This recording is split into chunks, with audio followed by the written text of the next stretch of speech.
మెదక్ జిల్లా బోర్గుపల్లి గ్రామంలోని సమస్యాత్మక పోలింగ్ స్టేషన్ను జిల్లా ఎస్పీ డివి శ్రీనివాసరావు ఈ రోజు సందర్శించారు. తొలి విడత గ్రామ పంచాయతీ ఎన్నికల నేపథ్యంలో అక్కడి భద్రతా ఏర్పాట్లు, బూతుల వద్ద పోలీసుల మోహరింపులు, క్యూలైన్ నిర్వహణ, సీసీటీవీ పర్యవేక్షణ వంటి అంశాలను ఎస్పీ పరిశీలించారు. ఎన్నికల సమయంలో ఎలాంటి అవాంఛనీయ సంఘటనలు చోటు చేసుకోకుండా అదనపు బలగాలు మోహరించినట్లు ఆయన తెలిపారు. సమస్యాత్మక కేంద్రాల్లో పోలీసు సిబ్బంది అప్రమత్తంగా పనిచేయాలని సూచిస్తూ చిన్నపాటి వివాదాలను కూడా వెంటనే నియంత్రించాలని ఆదేశించారు. శాంతి భద్రతలకు విఘాతం కలిగించే చర్యలపై కఠినంగా వ్యవహరిస్తామని హెచ్చరించారు.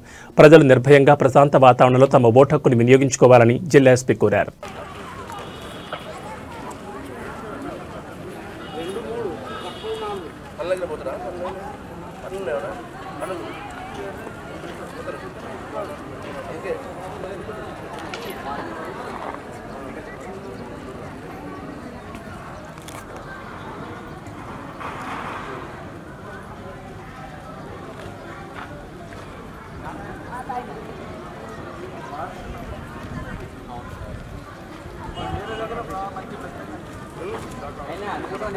గైడ్ చేస్తున్నాను సార్.